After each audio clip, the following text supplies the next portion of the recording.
Good morning, everybody. That's morning here anyway in Tennessee. It's April 28th or 29th. I can't keep track of time anymore.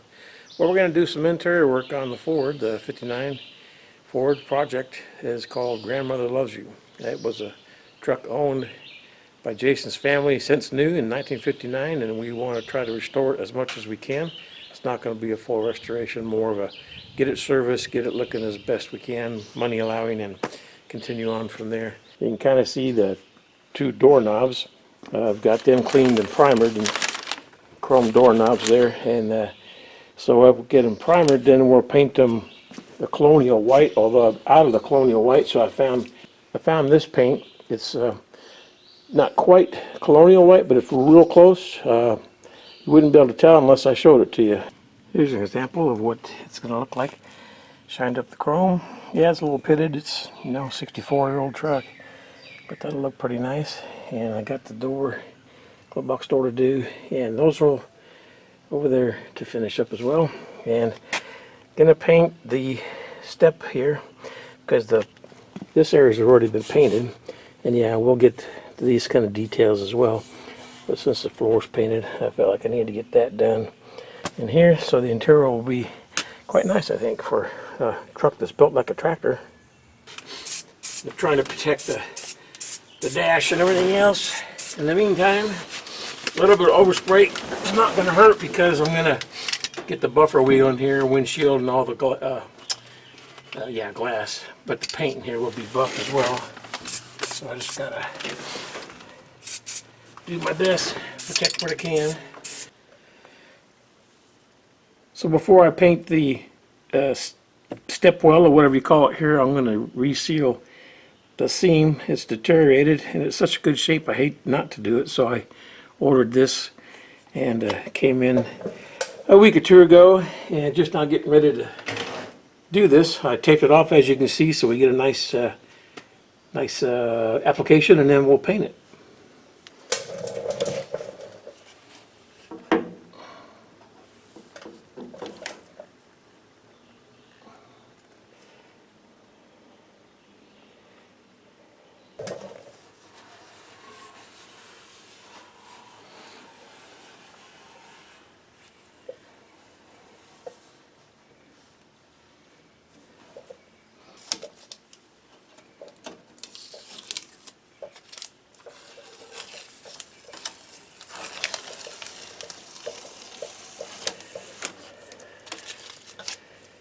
If I can keep the tape off the primer there. There you go. I'm pretty happy with that. I'll paint it and it'll look nice and professional.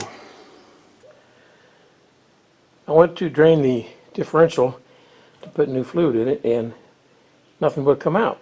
I put my finger up in there and I found like a real hard black tar substance.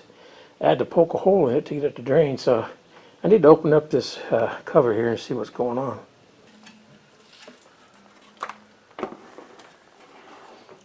That's about as black as I've seen any oil. I don't know what the heck. See what's at the bottom here. Wow, I've never seen that before. So I got the cover all cleaned up, ready, but I gotta get in here and get as much of this out as I can. The chunks continue. I have most of the oil drained now. That's gasket material. And this is the kind of stuff I found at the bottom of the differential. Alright, I got in there and cleaned the best I could. I got a little more to do, but I've been turning it as I go and checking out all the teeth. I got all the major gunk out of there, and I don't see any big issues. So I'll just continue cleaning and I'll have to get a new gasket ordered. Alright, the gasket I ordered came in.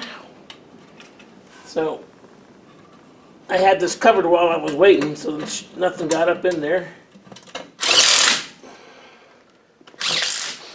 This isn't a limited slip differential, so I'm just using 80-90 gear weight here.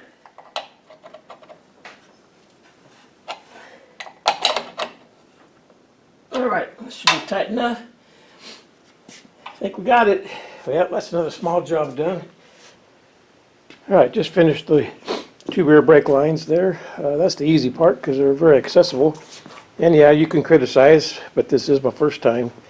I, of course, looked at YouTube like everybody else does to figure it out. And bends could have been better, a little smoother, but I'm pretty happy with that. And the main thing is the flares are square with the fittings, so it should be good. Now I got to get the truck up on the rack and do that line up to the front. It tees off up there, and I got to do the front brake lines, which is going to be a little more of a challenge. Because this is the only mirror in the truck, I think we need to change this one out. This is totally unusable. I know Jason wants original equipment, but just can't use that mirror.